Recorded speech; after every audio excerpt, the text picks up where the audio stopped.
We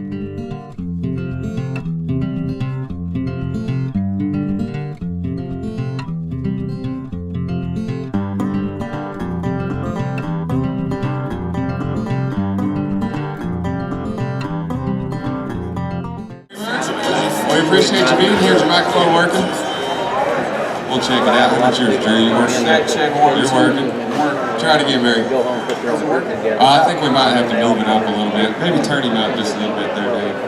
But thank y'all for being here. The guys with Cactus Ropes here. Tell us what we're fixing to talk about. We really haven't done anything this far, you know, specific to ropes. So let us know what we're fixing to talk about with Cactus Ropes here. Well, we figured we are at NRS. Yes, it is national. It is National Rope Supply. Yes. And right now, in the market today, there is just shy of 1,005,000 ropes to choose from. Yes. And I think we sit over in the Cactus booth and we watch, and we've got all the different brands of ropes all kind of right there together. And you watch somebody walk up, and it's like if this is the rope wall, they're just like, a little overwhelming, you know. And there's some colors that are the same, and some colors that are different. And it's like, you know, we just had somebody come in and say, well, purple is my favorite color, so we hand them an explosion, which may not be the actual rope. So I don't know anything about ropes. Berg is the head rope maker down at Cactus. He knows everything about how to put the machines together, everything. He's also 6+ header. The guy ropes outstanding, and so he knows it from top to bottom. No pressure, don't miss this guy out here. Yeah, this guy. So I'd like to, the history of the ropes, and Barry, you probably know it better than anybody. You know, it's come a long way from the old full big deal. Like, just kind of talk about the whole history. First, tell us about you and Cactus Ropes, and then we'll get into the history. I'm going to let y'all take this away here, right here. Barry, before you get rolling, we can do a Q&A kind of thing right here, right? If people have questions, please ask. Yes, this is what this is for, you know, educational purposes. So if you have a question, shout it out. Guys, we appreciate y'all being with us, and I'll let y'all take away here. All right, Barry, Drew, thanks. All right, so tell us a little bit about you and your background and with Cactus Ropes. Well, we started the rope company in about 1991. We didn't know anything about ropes at all, zero. And just over the last 20 years, how the industry's changed. It actually took us about 3 years to figure out how to make one, and it's a learning process every day. Even as recent as, say, 2009, when Trevor came on board with us, we learned 10 more things. So I wish that I could explain everything that we've learned over the years, because it could help. But I can hit a few topics that most people don't know. Even Drew was talking about it today. He's a 8+ healer, eight healer, and he was telling me he wanted his rope straight. Well, rope straight means you like backswing. Well, he hates backswing. Well, he thought me asking I like my rope straight means no backswing. But we pull them with no backswing, and if you like backswing, then we got to pull them with backswing. It's how you talk and what the rope looks like that I'd like to get across. So when you guys started it years and years ago, what ropes were you kicking off the line?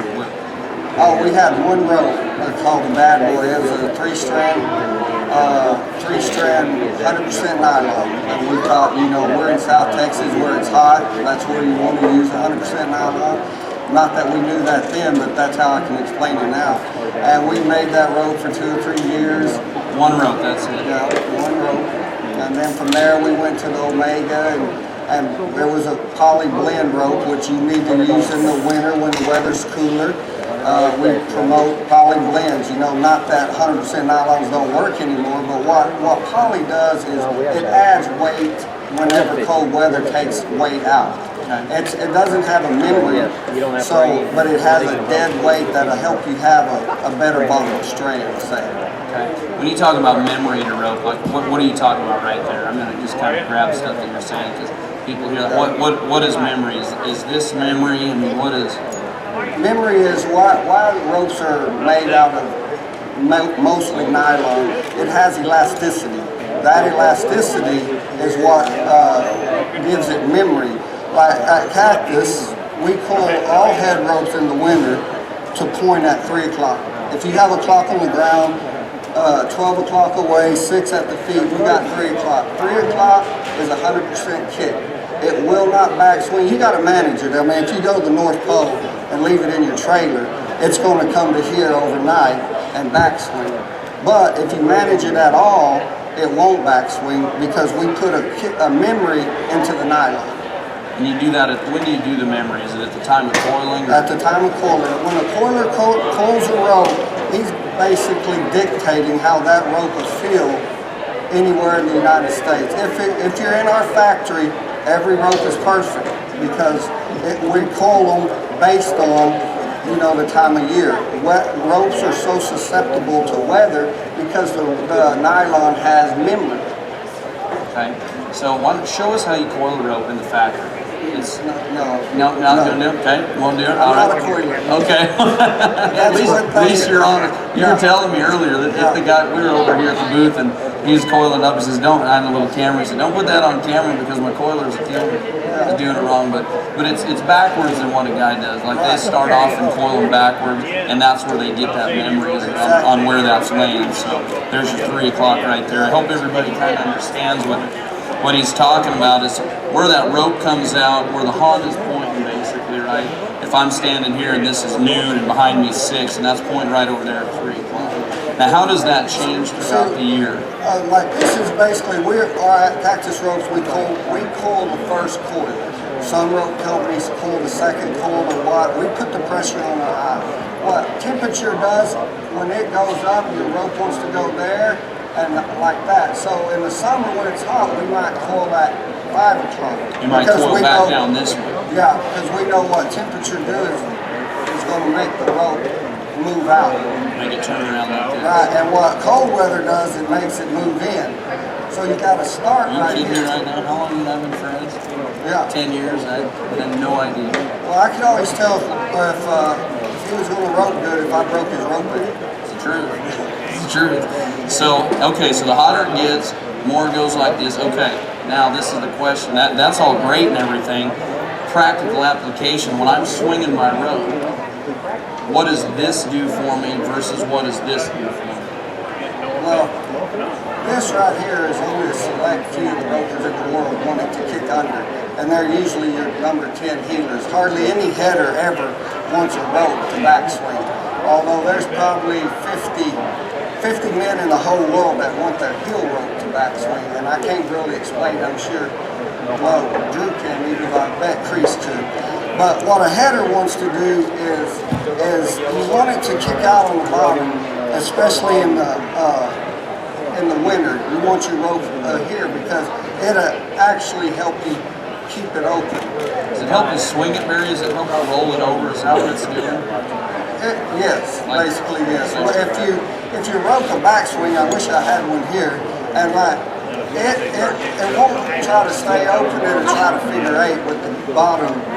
But you have such a good rope right there this time of year that it's not going to backswing, so you can't even make it really good. It probably would backswing if I left it out all night, but it would fix itself once we got into good weather. I mean, into the arena. Gotcha.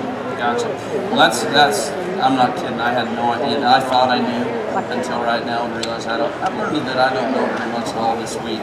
So we're going from there. So we want ropes. You guys are twisting them for us. You're helping us out. And I know, like in the summertime, you're going to send. I'm from Montana, so in May it may be hot down where you're at, but it's still freezing in Montana. Are you going to send ropes? Are you going to coil ropes for your stores and for the people in those different climates, or how does that work? What we do is, because I use Laredo in Montana, we coil for the window, basically, but we will not send a rope. I mean, and everybody's probably felt a rope that's backswung.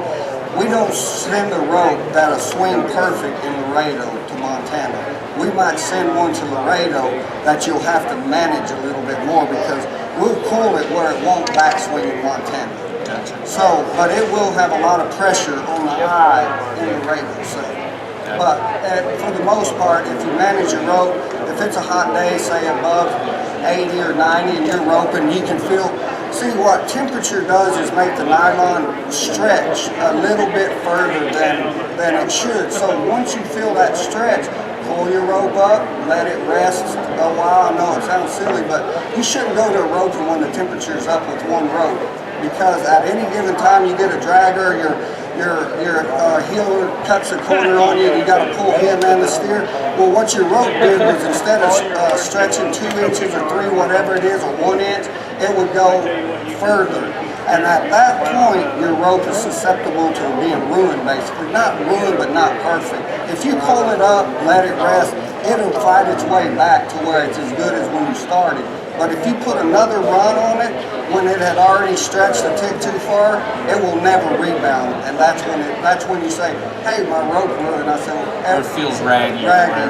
Where you can't really manage the eye anymore. It just kind of twists and just doesn't feel good anymore. I got you.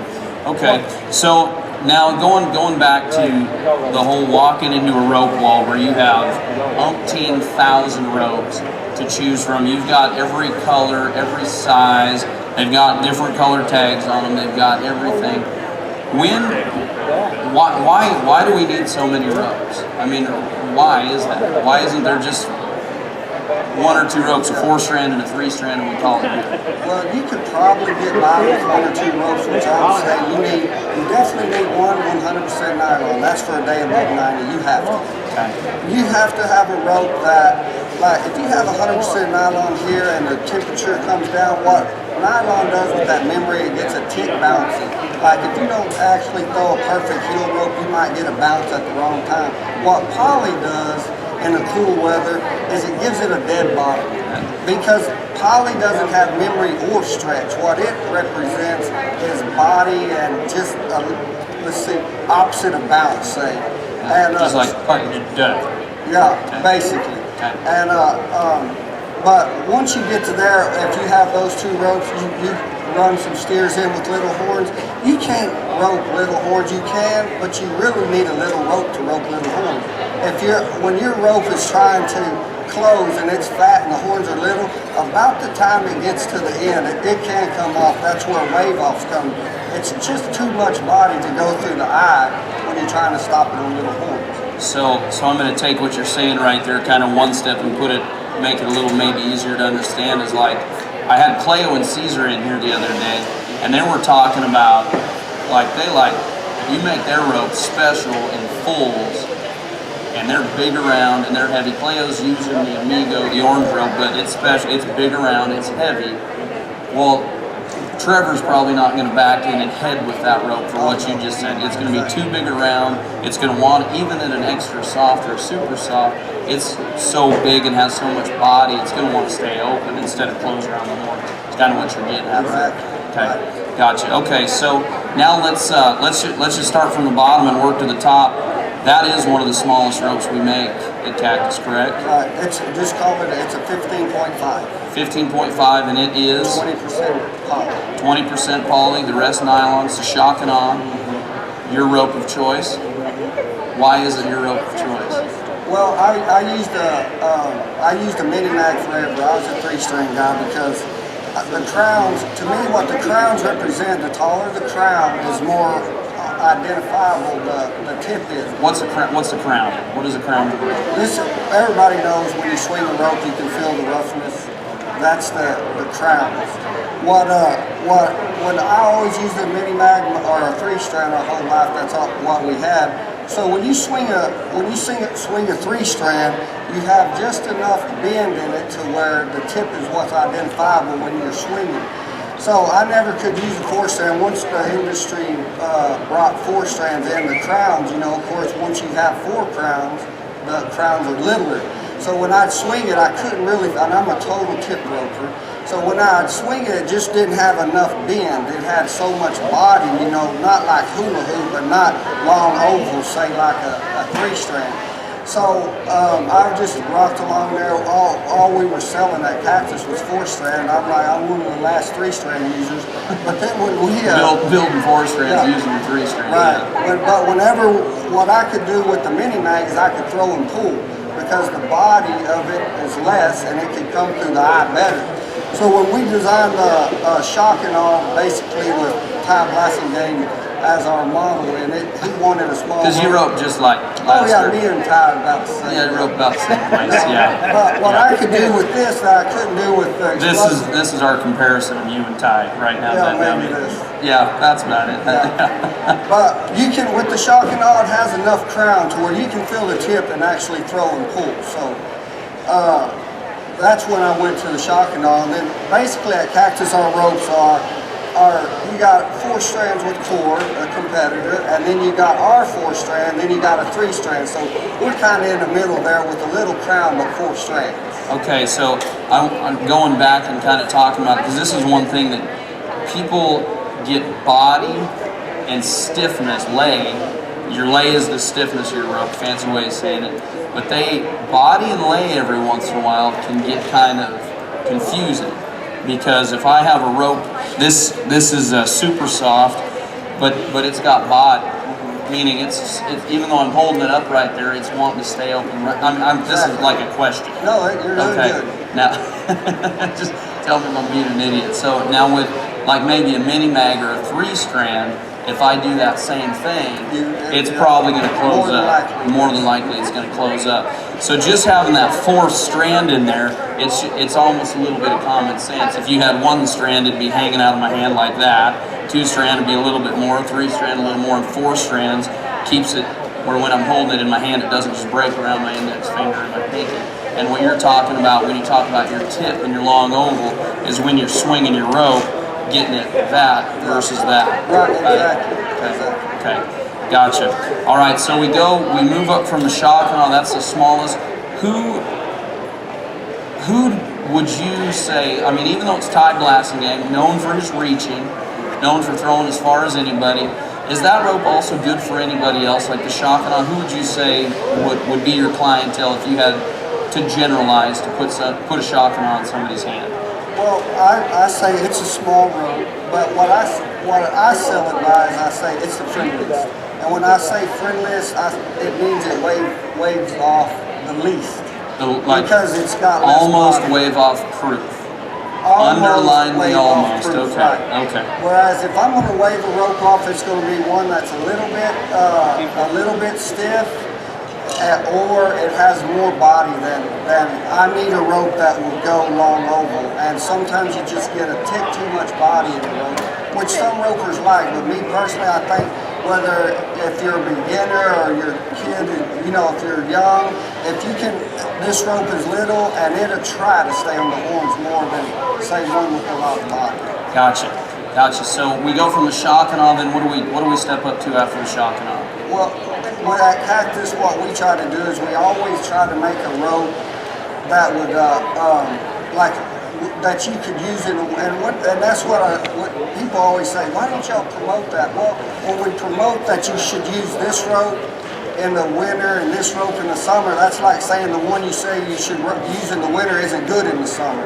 What it means is it just takes a little more management in the summer. Riley Miner uses the Explosion year-round. I can't get him to use another rope. But at the same time, he's from the Northwest. It's cool. He's learned to manage his ropes well. But what we do is we have 100% nylon C4. It crosses over with the Explosion on the Relentless line. Trevor has them both in his bag half the year, but in the winter he only has the Explosion. And on his July run, mainly he uses the C4 just to take advantage of 100% nylon versus 30% poly. And the C4, so size-wise, is going to be like the Explosion? Equivalent, yes. Yeah, so we've got kind of a whole handful of ropes right there. They are identifiable. What does the color do anything? No, identity basically. That's it, so you know what you're looking at. So people can come in and say, I want the purple rope that Trevor uses, is the Explosion, or I want the red rope that Trevor uses, C4. That's also Charlie Crawford too, isn't it? A little bit. Is he back here with this? Okay. He used this at the NFR last year, and this is the first time we had this 100% nylon at the NFR. And I'm like, Charlie, you sure you don't want to use the Explosion? But he was comfortable with it. But and Charlie went ahead and won around already with the Explosion. Yeah, exactly. Yeah. Perfect. Okay, so red rope, we got the yellow rope, shock and awe. It's the smallest we make. Right. And 4 strand. Is it the smallest all the way around? I mean, in full-size Yes, ropes. yes. It's the smallest diameter rope, so it's going to be a little bit lighter, easier to swing if you've got small hands. For a good rope for maybe women or children that need a full-size rope. We just want something easy and manageable. And then do we step up size-wise to the C4? Right, a 16, which a Whistler's a 16 also. Okay. The Whistler. Okay. And we've got the Whistler, which, who uses the Whistler? Nick. What did Nick do last night? Oh, one round. Oh, we did. Gosh dang it. We're lucky this year, 4 for 4 on the head ropes. 4 for 4 in head ropes. This won the first round, Riley Minor. Second round. Second round with Riley again, right? Or no win? Who won second? I can't remember. We're doing good. All right, so the ropes It might have been Riley. yeah, tied. So, okay, so we go to the Whistler. Talk a little bit about the Whistler. Now you've got it in your hand. It's Nick Sartain kind of helped you develop that rope. What Nick and Matt Sherwood a little bit maybe? Yeah, Matt Sherwood a year. And Matt Sherwood was a 3-strand mini-mag guy, Right, wasn't he? right. So why did he step up to a 4-strand? I think the same, basically the same. The 4-strand, if you can use them, you should, because they will snap on the horns better than, and actually they'll take the heat a lot better also. Okay. You know, once the, and we can show you in a minute, I like to always say, after you finish roping, you got to straighten the eye good. Like, you take it off the horns the last time, and it's like this, you put it in your bag, well, it's going to remember that based on the memory that I was telling y'all about. So, but, you asked about the Whistler. When he went from the mini mag to the Whistler, it was just basically a better all-around rope across, you know, from coast to coast. Gotcha. And that was, I mean, I don't want to keep bragging, but was that the first 4-strand to win yeah. first 4-strand ever to win the world? Right? Was the Whistler. Right. First 4-strand in history to win a world title was the Whistler. There was a lot of, up until that point, only one was the Whistler. That's pretty cool. Okay, so we go from the Whistler, then what do we step up to? 16.5, we have 3 16.5s. This is mainly just head rope talk. Yeah, we're talking mainly head ropes. We right have now. a 16.5 hypnotic, which we didn't even bring. Which was the first 4-strand we even made, right? Right. Yeah. And it's a 16.5. We have this nitro. That's the blue rope. Right. The blue rope's hypnotic. That was kind of David Key maybe a little bit. Yeah, somewhat. Yeah, that's his rope of choice. But this is 16.5 nitro, 20% poly. And it's a good all-around rope. And then we go to Explosion, which has been our #1 seller since '09, and it's a 16.5 but 30% poly. So more poly in the Explosion. The most, I think, about any rope in the industry. What is the reason Trevor wanted more poly? Just to have that stay on the horns like Right, kind of what we're talking about? Right, exactly. Okay, so that poly just helps it from opening back up. All right, now these two ropes right here, that's kind of the champ, isn't it, right there? Well, yeah, Mojo and Amigo, yeah. That's Clay's one. And he told me he was going to use the Mojo out here, and I was like, Mojo's going to be 30 degrees out there, just, you know, talking about him.